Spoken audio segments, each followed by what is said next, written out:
Siguiendo con el análisis propuesto, en esta segunda parte de la unidad 4, primer módulo de este diplomado, vamos a analizar la competencia. Vamos entonces. ¿Qué es lo que nos señala la Constitución respecto a la competencia en materia de garantías jurisdiccionales? Pues bien, tenemos que recurrir al artículo 86, numeral 2 de la Constitución, que expresamente señala: será competente la juez o juez del lugar en donde se origina el acto o la omisión o donde se producen los efectos. Esto quiere decir entonces que hay dos vínculos que se reconoce constitucionalmente para que radique la competencia. Por un lado, en donde se ha ejecutado el acto o en donde se ha dado la omisión que ha generado la violación de los derechos constitucionales, y por otro lado, en donde estos actos o estas omisiones generan sus efectos. Dos vínculos constitucionalmente reconocidos. Esto expresamente se determina también en la Ley Orgánica de Garantías Jurisdiccionales y Control Constitucional, cuando se determina que será competente cualquier jueza o juez de primera instancia en donde se origina el acto o la omisión o donde se producen los efectos.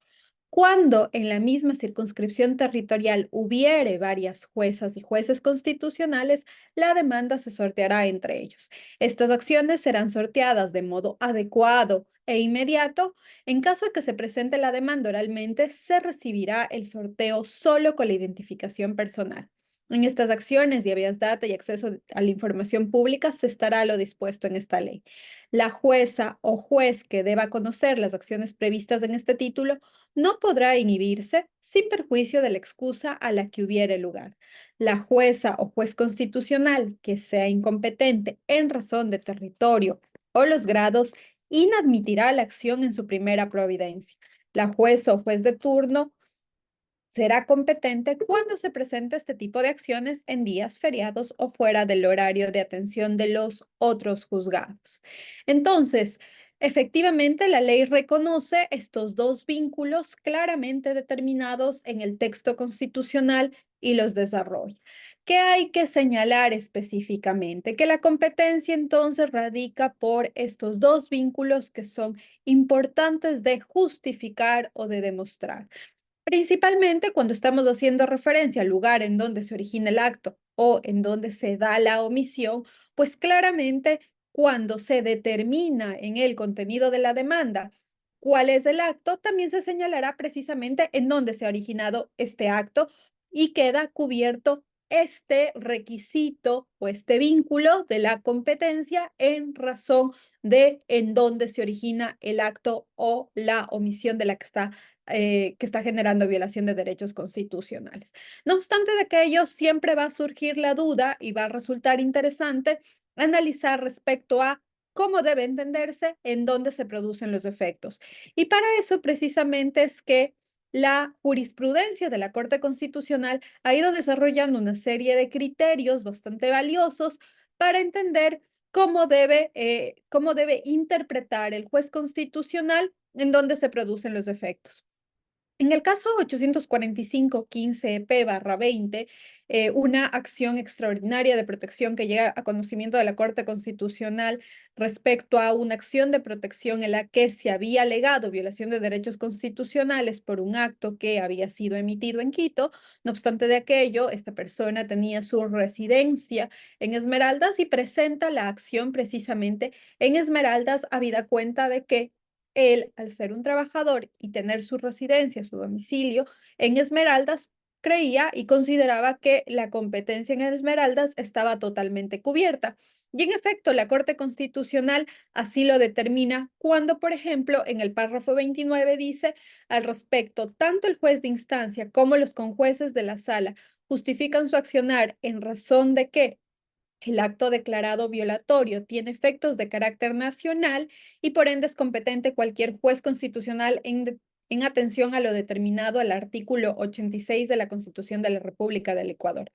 Pero además, se debe indicar que los efectos emanados del acto impugnado son inherentes al señor Reascos, quien tenía su domicilio en el Cantón Esmeraldas, por lo que al haber sido interpuesta la acción de protección en el domicilio del accionante, no podía discutirse la competencia del juez de ese territorio, pues por el tipo de derecho alegado, las consecuencias de la vulneración serán manifiestas en donde se encuentre el demandante, principalmente si es el lugar de su residencia. Entonces, de esta forma, precisamente la Corte está diciendo, bueno, hay derechos en los cuales el vínculo respecto a en dónde surte los efectos tiene que ver con el domicilio. Y este es un caso clarísimo en el que el derecho al trabajo, en la dimensión constitucional que fue alegada en el caso concreto, pues efectivamente tiene o surte efectos, surte efectos de esta violación de los derechos en el lugar de domicilio del accionante, con lo cual la Corte avala precisamente la competencia del juez del Cantón Esmeraldas y consecuentemente la apelación en la provincia de Esmeraldas. Es importantísimo entonces tener referencia que la Corte sí está señalando que el vínculo respecto a verificar en dónde puede producirse los efectos es en el domicilio. Y en este punto me parece importante señalar que la Corte Constitucional bien ha determinado precisamente que no es un nuevo elemento que la Corte está imponiendo para identificar el vínculo de la competencia, sino que este se deriva de los efectos del acto que ha generado esta violación de derechos constitucionales. Esta sentencia 2571-18P/23, que ustedes lo analizarán, efectivamente, van a llegar a la conclusión de que el resultado y el razonamiento de la Corte resulta bastante lógico a la luz de los hechos del caso. Y es que la Corte Constitucional está señalando precisamente que la competencia en razón del territorio depende del lugar en donde se produce el acto o la omisión y en donde se producen los efectos. Y dice la Corte Constitucional que el lugar en donde puede surtir efectos puede extenderse al domicilio de la presunta víctima dependiendo del derecho alegado. Y esto es fundamental entender cuando existe una legitimación activa de un caso en el que el afectado no sea legitimado activo.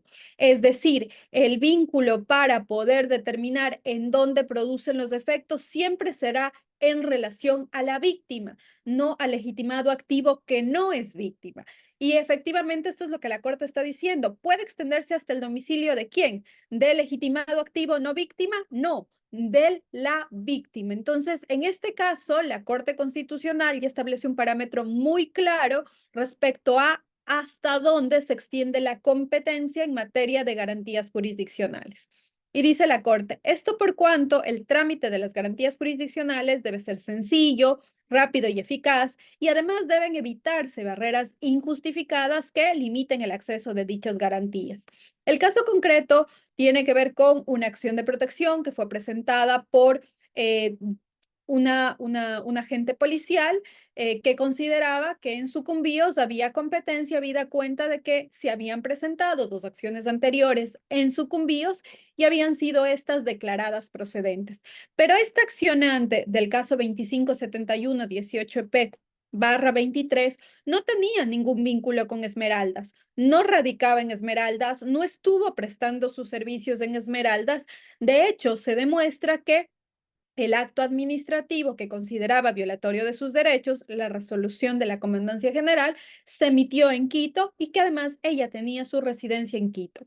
Por esta razón, la Corte Constitucional señala que efectivamente los jueces de la Sala Multicompetente de la Corte Provincial de Sucumbíos no eran competentes como en efecto se declararon, habida cuenta de que no se justificó los motivos por los cuales ella consideraba que los jueces de Sucumbíos eran los competentes. Miremos lo que dice la Corte Constitucional en este párrafo 39. La Corte dice, por lo tanto, lo expuesto en párrafos anteriores, esta Corte observa que la Sala Multicompetente de la Corte Provincial de Sucumbíos justificó los motivos por los cuales no era competente en razón de territorio para conocer la acción de protección del accionante debido a que el acto administrativo fue expedido en la ciudad de Quito, así como en qué medida no se ha logrado comprobar conexión alguna entre el accionante y la provincia de Sucumbíos, con lo cual la Corte Constitucional declara que no había violación de derechos constitucionales, habida cuenta de que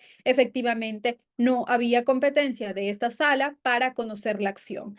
Entonces, la Corte ya fija el campo de cómo debe entenderse, en dónde produce los efectos, e insisto, este concepto es medular entenderlo, los efectos en relación al accionante, no al legitimado activo que no es víctima. ¿Cómo debe procederse entonces? Si volvemos al artículo 7 de la Ley Orgánica de Garantías Jurisdiccionales y Control Constitucional, la ley claramente determina que en primera providencia el juez tiene que verificar la competencia. Y esto es así porque precisamente la competencia permite que el trámite sea sustanciado de conformidad con el debido proceso y que sea válido a la luz del debido proceso. En esa línea, entonces, se dispone que los jueces tienen que, en primera providencia, analizar si efectivamente son competentes o son incompetentes. ¿Por qué?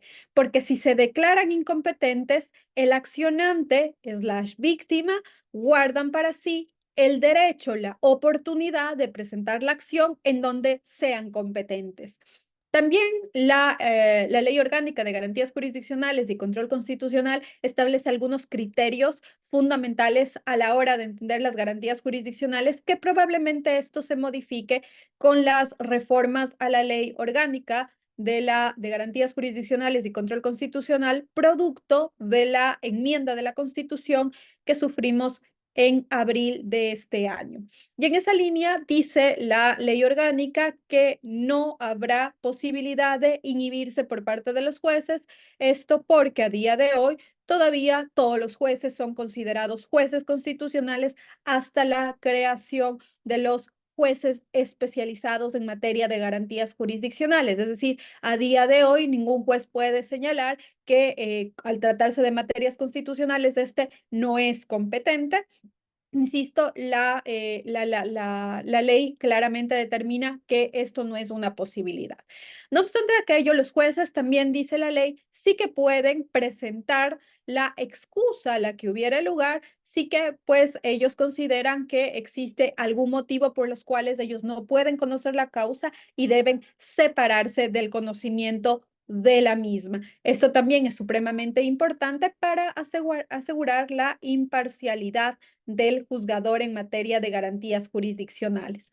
También la norma establece este punto importantísimo respecto a la competencia, o una regla especial de competencia que regiría específicamente en el acceso a la información pública. ¿Y esto por qué? Porque la Ley Orgánica de Garantías Jurisdiccionales y Control Constitucional señala que para las acciones de acceso a la información pública deben ser presentadas en donde se tiene o en donde se guarda la información o en donde se presume que esa información existe. Es una norma que a día de hoy debe ser revisada también por el legislador, habida cuenta de que, pues, como bien conocemos, la información a día de hoy se encuentra en la nube, se encuentra en lugares de el Internet, con lo cual pues no existe un lugar físico específico al cual acudir. No obstante de aquello, insisto, existe esta regla particular respecto al acceso a la información pública.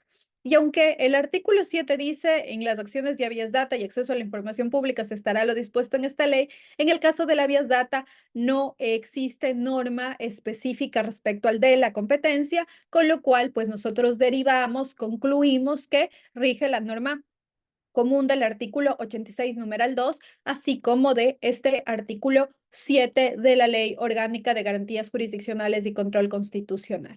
Finalmente, respecto al tema de los grados, ¿en qué garantía jurisdiccional aplica esto? Específicamente y exclusivamente en el caso del habeas corpus presentado dentro de un proceso penal o en la ejecución de un proceso penal. ¿Y esto por qué? Porque como nosotros recordaremos, en el caso del habeas corpus, el juez competente, cuando se presentaba un habeas corpus dentro de la sustanciación de un proceso penal, es siempre el superior hasta llegar a la Corte Nacional de Justicia. Si el caso está en conocimiento de la Corte Nacional de Justicia, ya sea por recurso de revisión, ya sea por un tema de fuero, pues efectivamente sigue siendo la Corte Nacional en otra sala sorteada para el efecto. En el caso de la ejecución, de una sentencia penal, la Corte Constitucional ha determinado que el juez competente para conocer el habeas corpus es el juez de garantías penitenciarias del lugar en donde la persona privada de libertad se encuentra cumpliendo su pena. Son reglas específicas que se han desarrollado a partir de la jurisprudencia de la Corte Constitucional. Y finalmente, para terminar esta parte tan interesante, me permito recalcar un criterio interesantísimo que se desarrolló a propósito del caso presentado por Santiago Guarderas en contra de la acción de protección presentada por Jorge Yunda a propósito de la violación de los derechos de participación del exalcalde de Quito, Jorge Yunda.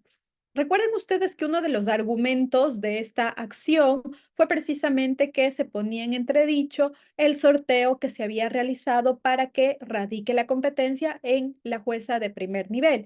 Y la Corte Constitucional, respecto al tema de competencia, reflexiona lo siguiente, que nos da luces y criterios importantes a tener en consideración cuando hablamos de la competencia y estos posibles fallas que pudiesen existir a propósito de la sustanciación de la garantía. La Corte dice en el párrafo 57, ahora bien, una vez calificada la demanda y declarada su competencia, en efecto, el artículo 7 de la ley prohíbe la inhibición de los jueces en una garantía jurisdiccional y por ende, más allá de la incorrección de las actuaciones de la jueza al hacerlo, no es posible inobservar la disposición legal vigente. Así, en este caso, producto de ello y por el estado procesal de la causa, la Corte debe determinar que, al momento, el proceso es válido, puesto que la jueza que previno en conocimiento de la causa como jueza constitucional de primer nivel de la ciudad de Quito tenía competencia en virtud de materia, grado y territorio para resolver. Dos, que el Tribunal de Apelación contó con el respectivo sorteo que manda la Constitución y la ley, por lo que las partes ejercieron su derecho a la defensa en dos instancias y frente a un tribunal competente. Y tres, que mediante la presente acción, la Corte Constitucional se está pronunciando respecto de presuntas vulneraciones de derechos alegadas por los accionantes. En virtud de lo expuesto, no se evidencia una posible afectación al resultado de la tramitación de la causa únicamente sobre la base del sorteo del juzgador de primer nivel. Es decir, la Corte está reconociendo que una vez que ha radicado la competencia y que se verifica que existen estos vínculos básicos, esto ya no va a ser ventilado ni debatido en el ámbito de la acción extraordinaria de protección. Estos criterios importantes desarrollados a partir de la jurisprudencia en estas importantes sentencias nos dan luces de entender cómo se regula la competencia en materia de garantías jurisdiccionales. Muchas gracias.